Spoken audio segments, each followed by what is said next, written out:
everyone for coming. I'm looking forward to this. I see about half of you have exported, half of you have not. Hopefully this will help all of you. My goal is, you can all get online now. You can see what the rules, regulations are and what FDA is asking. The reality is it's not always easy. And one of the things we found from even coming to Lebanon, which I would much rather be on the ground than online, because I learn as much from you as maybe you learn from me. And what I hope to share with you are highlights of what I have learned from you and the difficulties you're having. It's one thing to read the information, to know the philosophy or rules and regulations. It's a much different thing to actually implement that. So food laws and regulations, are always a conglomerate from the government, the consumers, the food industry, and the universities, and they are constantly changing. And one of the reasons this is important is the Food Safety Authority of Ireland put this together a few years ago, and I asked them if I can use it because I think it really shows us why this is so important. In Ireland, if they put a pizza together and it has, say, 35 ingredients with it, those 35 ingredients can come from 60 countries on 5 continents. And if you order that pizza this week, those condiments might come from different countries than what it will be next week. So all businesses use least cost. They're looking for deals. They're looking for the profit margins. And so they're shopping for these products. And it's one of the things that we hope that Lebanon can become more involved in. Not only doing your sales of your things, but also retail sales, which is a whole different ballgame than selling product. So one of the things I always want to bring to attention is the Codex Alimentarius. These are the international food standards. Now, I'm well aware that many countries do not have a strong food law nationally. But when it comes to trade, the Codex Alimentarius is what is used for trade disputes. So national rules and regulations need to be known for trade, but if you have a trade dispute, it comes down to the Codex Alimentarius. Now you have a Codex contact person in your country. I suggest that you get a hold of them. You also have a vice chair of the Codex Alimentarius Commission. It is important that you talk to them, you find out what is going on, how it affects your industry, and things that might need to be changed. Many of the standards are based upon what others have input that they have. These are put out for drafts when they change things, and they need industry's input to make sure that the drafts are relevant to you. So when it comes to the attendance of Lebanon, you will see that it has been quite sporadic. I understand that finance is an issue to travel to some of these, but many of these groups are now doing it online, so you do not even have to travel. So industry can get involved in this. They can participate in it, especially when we start looking at some of the rejections that Lebanon has had. It's important for your participation in Codex and knowing what the rules, the regulations, the standards, the changes that are happening. It's important to your industry and for trade. In the EU, you can see here that almost all countries, as trade has increased, so have the rejections. The EU does not break it out like the US does, but at least we can see the trend. This is the FDA import refusals. I did upgrade this, so it's good as of February 22nd. You can see what some of the issues are. The pesticide, the unsafe color, salmonella, misbranding, poisonous, unsafe color, filthy, more salmonella, labeling, misbranding, and no process. So these are the things that we need to focus on, because obviously those are the things that are putting your processors on the red list, and the detaining without physical examination, which is fairly new. And we hope to deal with some of that next week. I would really love to know about chocolate and poisonous. I'm wondering if it's something that is coming on the import side of your products. So if anyone knows anything about that, send me a note. I'd love to hear. Okay, so Christine, I will just ask one question regarding the refusal. If any of the people from the industry here, if they ever faced rejection, so if anyone sent their products to the US, if you were refused, please tell us yes. If not, say no. And we will be happy to know why you got refused. You can share it privately with Christine or with me, and maybe we can help.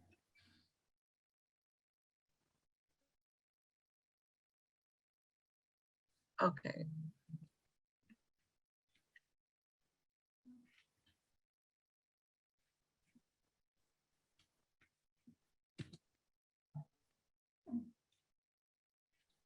Not quite sure what happened here.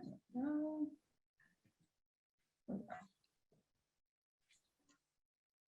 Okay, well, that's good to know that it looks like most of you have been happy campers with your exporting.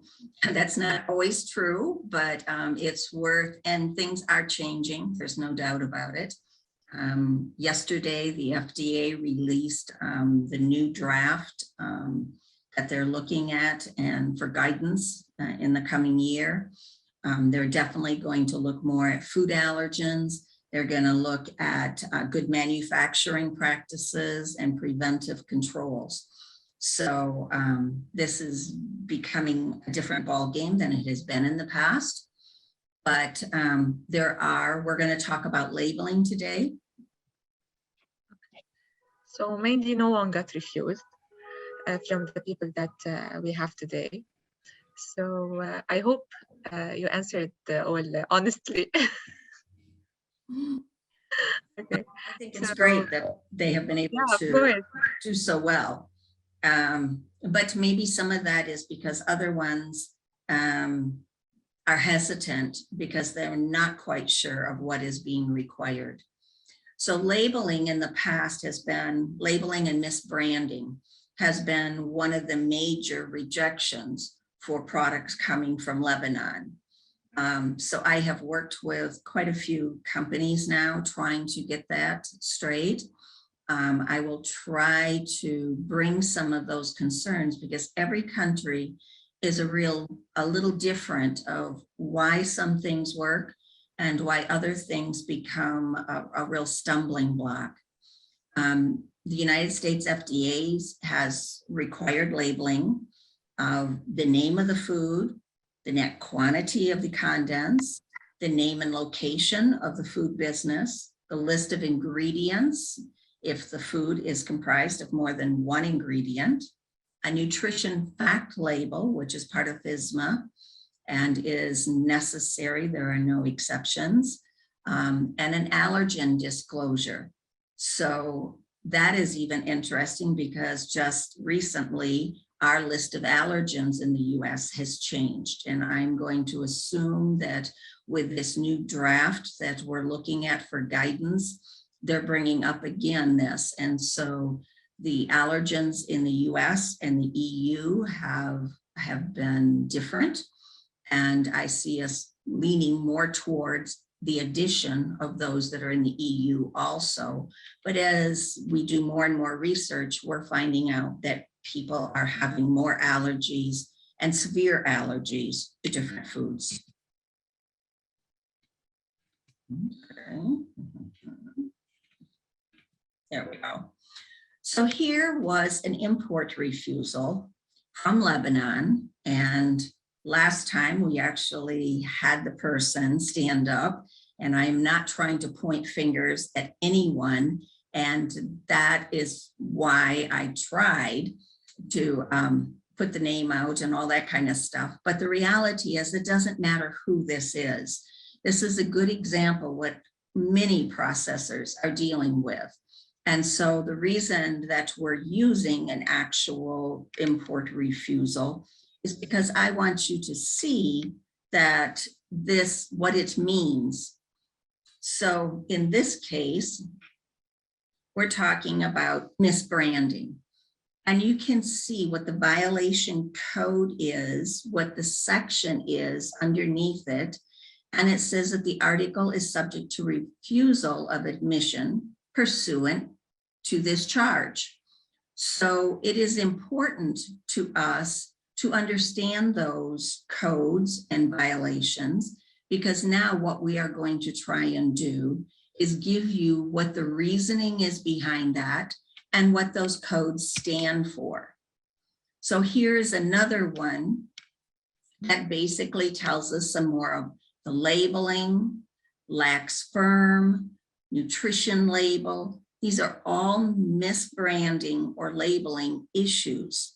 And if, as we go through this, I hope you start understanding why sometimes this is different and why sometimes it is difficult for you to make it work. So my question here is, where should the label be placed on the containers? Now, there are two ways to label packages and containers. There's the front label, we call that the principal display label, or DPP, or you can also do it all on a side label for the information panel, which is always immediately to the right of the principal label. So what are these? It's a portion of the package label. The principal label is most likely to be seen by the consumer. So it's like the front of the label.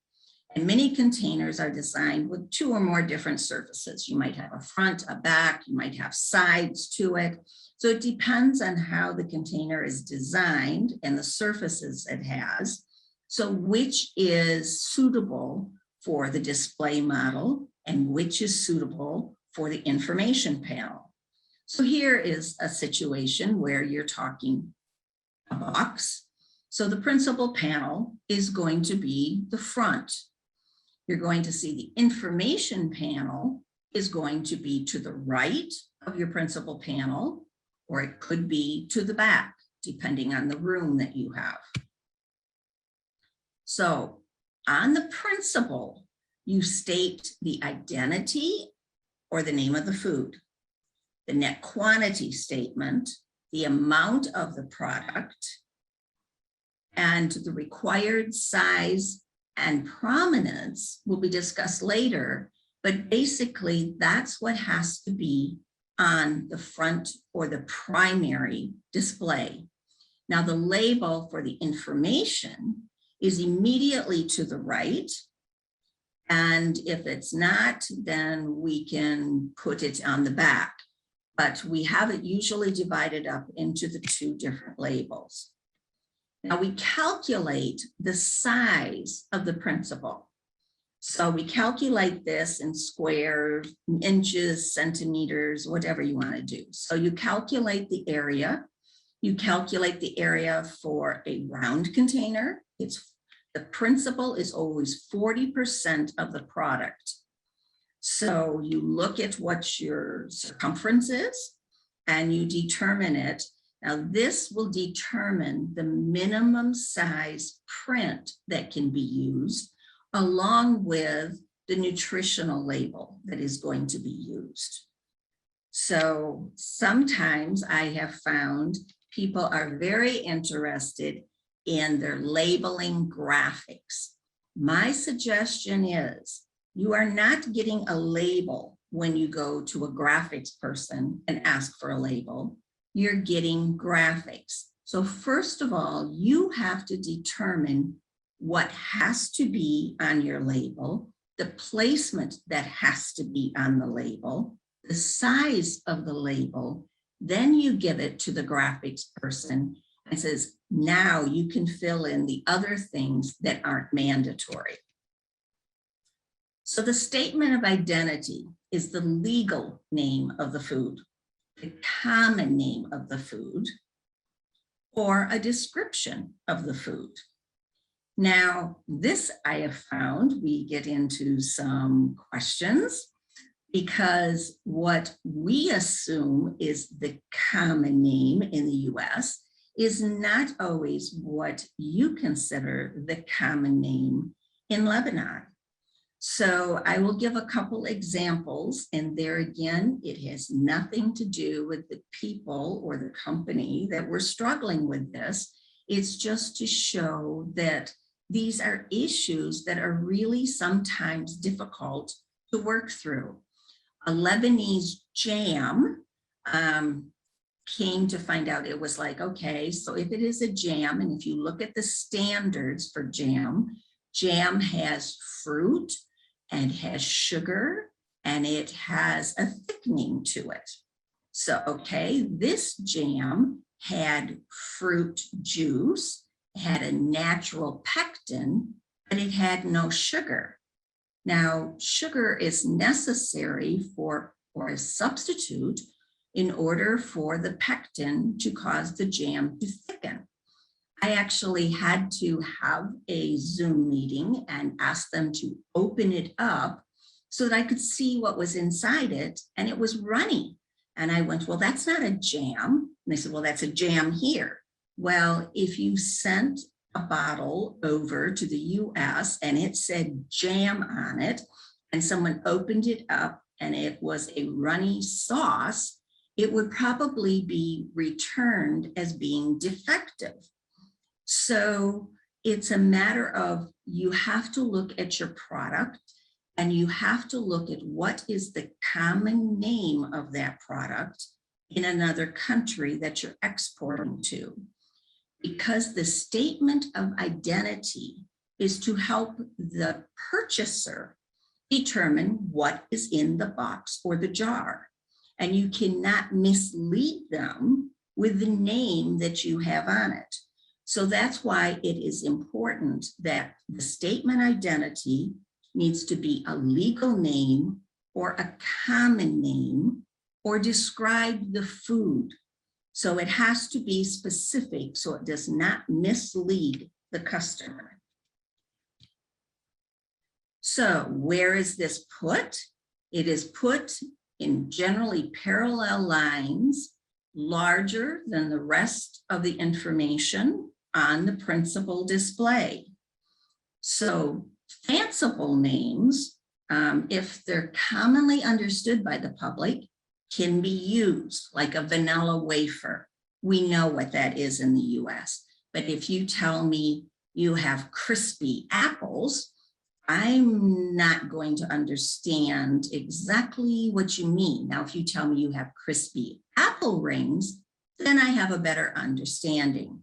So it's necessary to use the common or the usual name, or else you will be questioned of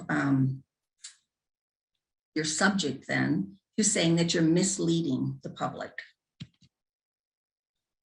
So there again, you can modify the statements to say what the food is. Is it chunk? Is it sliced?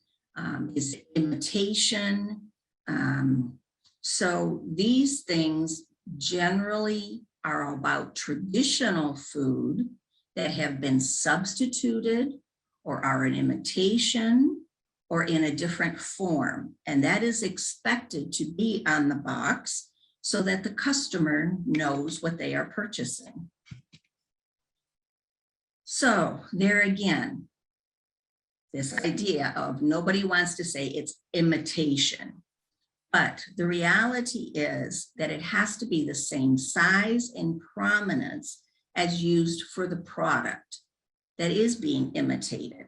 So that way the customer knows This is something that's becoming a real issue in the United States. This is something that we're also really looking at, especially milk alternatives right now. Is it a formula? Is it an imitation? Is it a dairy product? Is it a nut product? This, I think, will continue to become even more important. And I would imagine that we're going to come up with certain names that have to be put and utilized if they are not the product that people expect to be buying. So yes, there are restrictions on the labeling artwork. This is something I have been round and round with people, because I understand you have spent a lot of money for the artwork. You thought when you bought the labeling artwork, you bought the label, but you didn't. You bought the artwork is what you did. And the artwork cannot hide or distract from the prominence and the visibility of the required label statements. So that's why I'm saying it's really important that you get what is required and mandatory on your label, then ask for the artwork to be done so that they can complement each other and nothing is hidden or distracted. So here we're going to talk about the country of origin. This is something new that we have been doing in the last few years. This is coming up again, especially with the USDA when it comes to meat. There's quite a few discussions going on about this right now. Can you send product that has been grown or made in another country to the US as bulk and then put into packaging and labeled as a product of the US, or does it have to be labeled as a product of the country that it came from? But most times the country of origin statement should be conspicuous.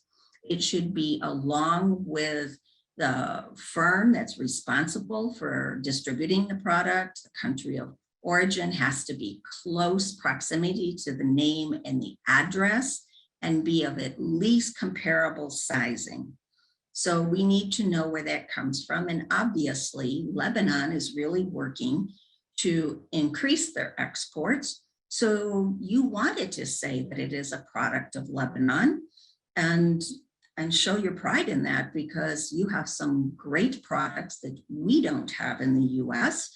And if you can get them into the country and they are of quality that people want to purchase, that is a very positive thing going forward. And the other thing we run into are the foreign language labels. Everyone's proud of their language.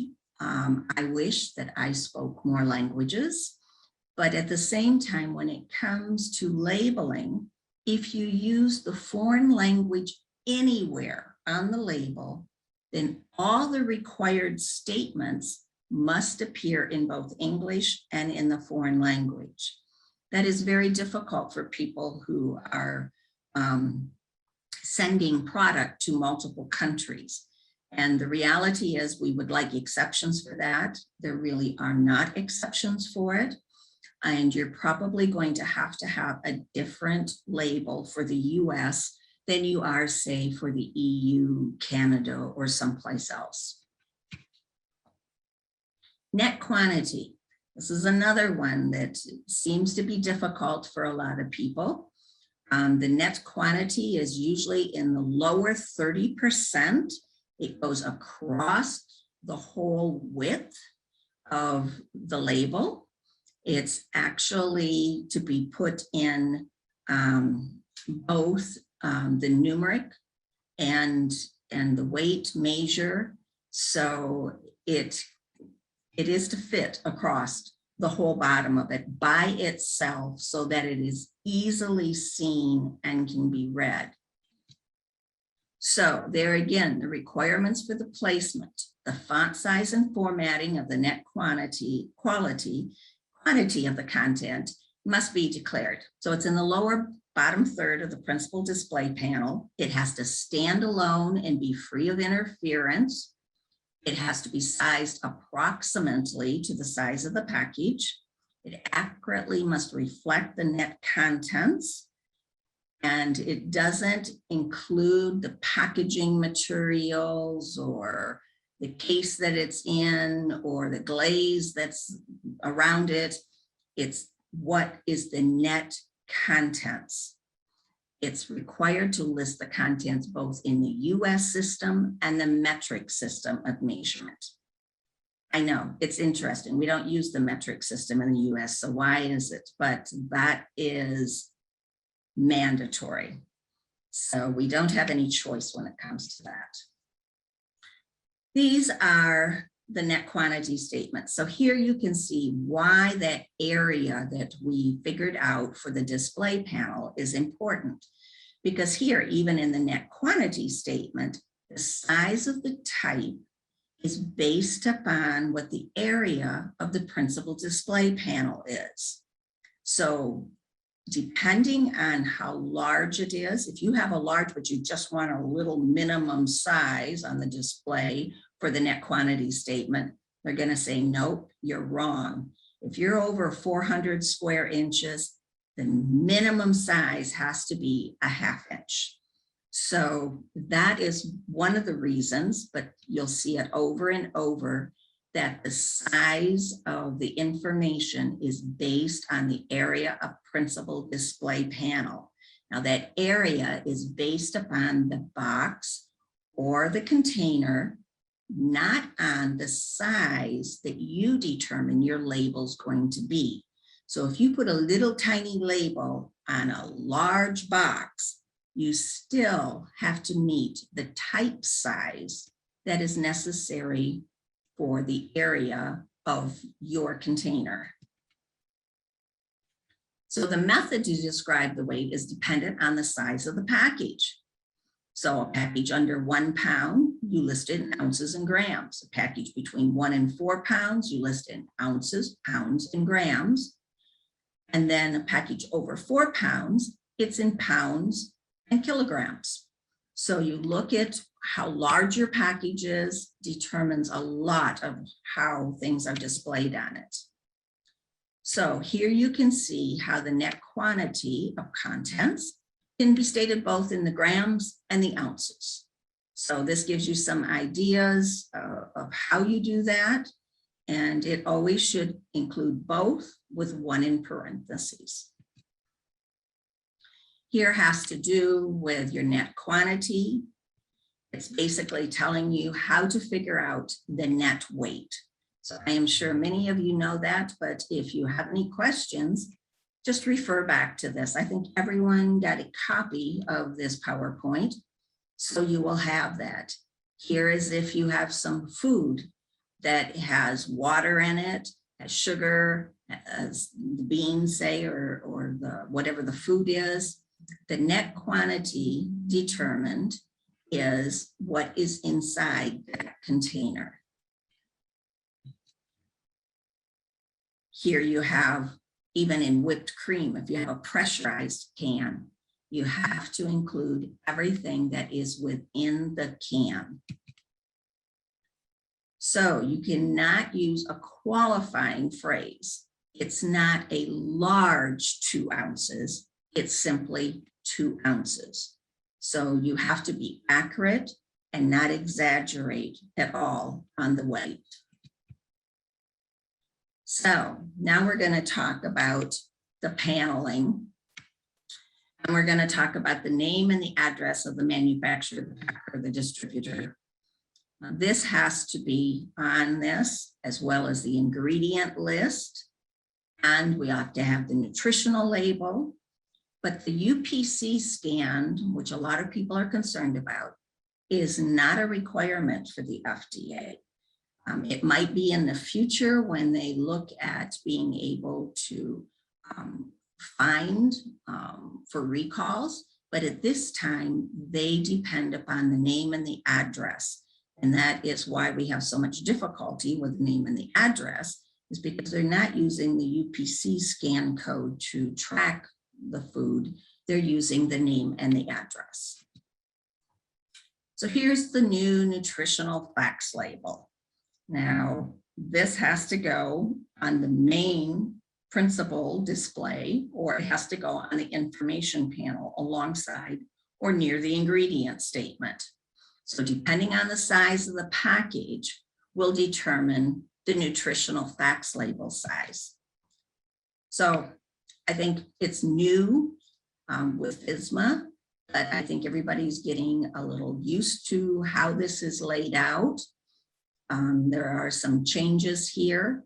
Now, you can have your product tested so that you know the nutritional facts of your product, or you can research it through the FDA and figure out what is daily values that are accepted for your product. So here's, as you can see, very specific of what the USDA labeling requirements are. Now, these have to do with bold, it has to do with font size, it has to do with fonts, and there is nothing, nor is there any plan to put this as a template that you fill in. You actually have to have a graphic artist design this to meet these qualifications. And yes, they are pretty fussy about it.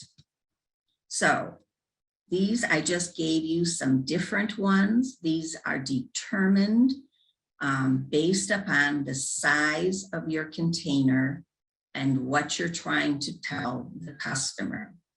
I have been asked over and over, aren't there exceptions? Yes, there are always exceptions, but you have to understand that if you're going to court and the man who sits there or the woman who opens that box looks at your product, they do not know that you have gotten an exception. It's like going through TSA at the airport. And, you know, he says, take your shoes off, do this, do that. Well, you better do it, because if you don't, you're going to be pulled to the side. Maybe there's exceptions. Maybe you can say you have a medical condition, whatever. But the bottom line is that person that normally takes that information does not know the exceptions. So unless you want your product pulled to the side, wait for another inspector, deal with the questions, have to show that you have an exception, I suggest that you stick with what the expectations are to begin with and forget about the exceptions. So here's a large one. This is showing that you can, yes, you can use 2 languages, even in your nutrition fact. So say you want to use Arabic and you want to use English. Many of the products that we're sending from Lebanon go here to Detroit area, where we have some really specialty shops and we have some clientele that are very interested in your products. That would make sense then that you would have a dual fact, nutrition fact label on it. But don't forget, if you do the dual nutrition fact in Arabic and English, you also have to do it on everything else that is necessary on that package. So your name, your address, your common name, all those things have to be done in a dual language. And then, not to make things any more complicated, but in the US, we have state-specific requirements. So especially if you are competing with local groups that are, or farmers who are growing the same thing, such as in California with the olive oil, products that are going to be sold in California have much higher requirements than some of the other states do. California is not alone. There are many states that have specific laws that you need to be aware of. So when you're looking at shipping your product, you need to look not only at the USDA, FDA, but also at the state government and see if there are any exceptions for the food that you're looking at shipping. So this is another thing that has come up working in Lebanon, the address of the manufacturer, packer, or distributor. Sounds simple enough, except sounds really simple if you're a US citizen, but if you are in Lebanon, this is one of the things I have seen over and over. You need to have your name, you need to state your street address, your city or town, your state or country, and your zip code.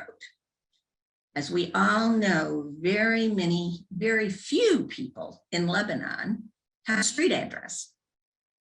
Now, remember, the purpose of this is to track you down if we have a food quality issue, that if your food is being rejected, has made somebody sick, if there's a question, we need to track you down. We need a street address, not a post office box, a street address. And yes, I know you don't have street addresses. So actually, I'm helping people. We make a street address. A street address usually has to do with you live on the main street in town. You live just down from the cathedral. So your street address could be the cathedral name. There might be a tourist or historical area on the street that you live on. Your street might lead to another big town, so the street could be that town's name.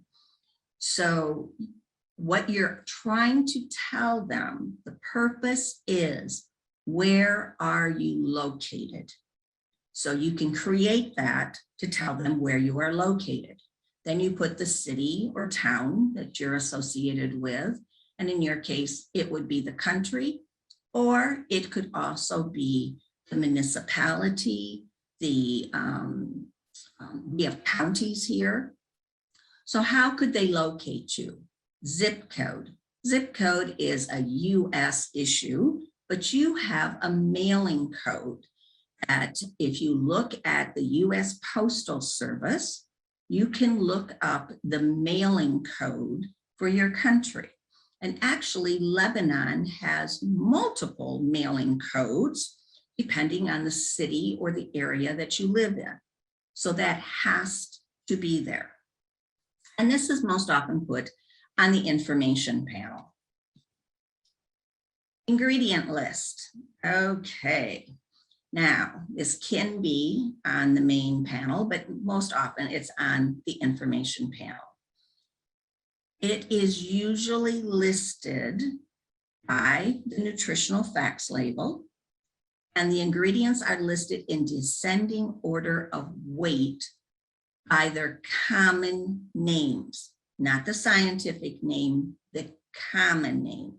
So here again, you're going to have to try to come up with and verify that whatever you think that the name of the food is commonly, what is the common name in the US for that ingredient? And there again, all of that has to have a type of at least a 1/16 of an inch tall and easy to read. So as you can see, once you figure out what the important substances are that needed to be on your label, you also need to make sure that the person that's doing the artwork for this knows what the rules and regulations are for size of all this information. So here are our allergens. Now in the past, we have had the list of the milk, egg, fish, shellfish, tree nuts, wheat, peanuts, and soybeans. You need to put on there contains, like on this bottom, contains wheat and milk. So if someone has an allergy, they know that this product has something that might be dangerous to them. So we have found that these 8 substances actually account for about 90% of the dangerous food allergies. But sesame has long been considered an allergen in the EU. And just recently, it has now been considered an allergen in the US. So I would imagine this next year when the FDA is focusing on allergens, some of this might change. You have until January 1st of 2023 to change the allergen labeling to include sesame. So use up whatever labels you have and make sure that anything that comes after that is going to list sesame as an allergen.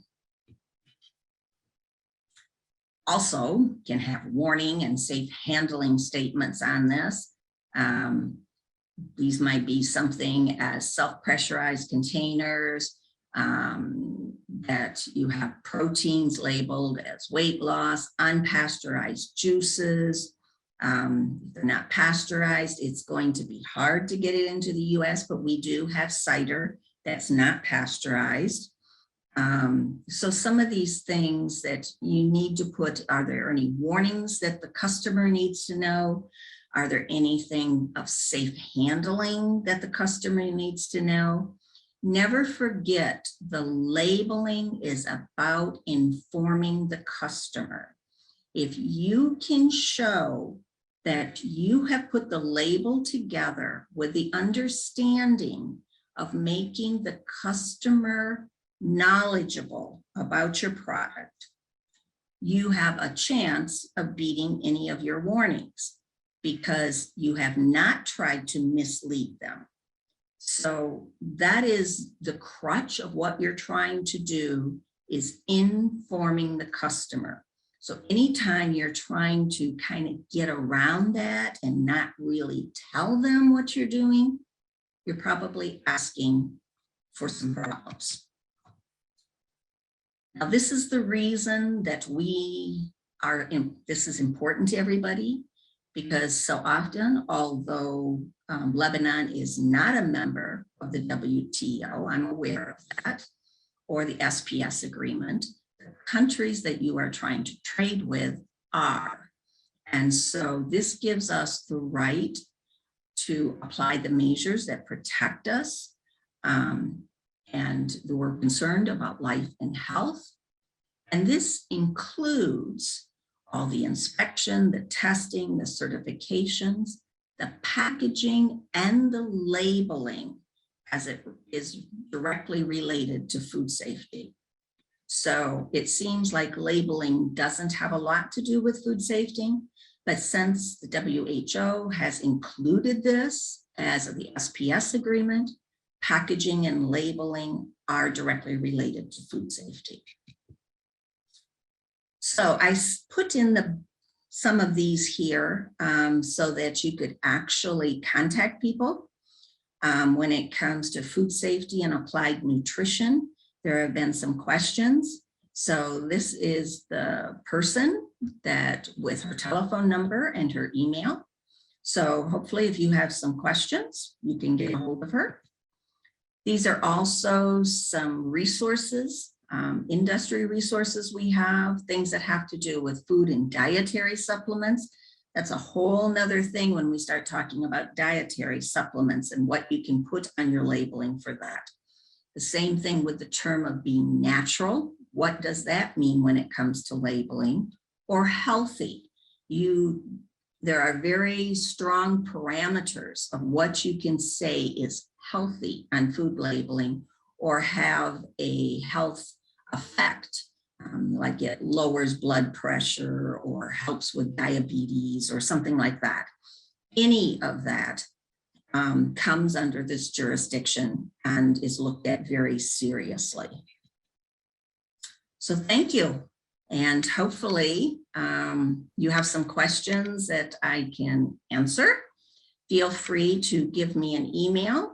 You can go to my website. I try to update it at least monthly, but most times it's weekly. And I put a lot of articles on the blog that might be of interest to you. So feel free to look at it and see if we can share more information.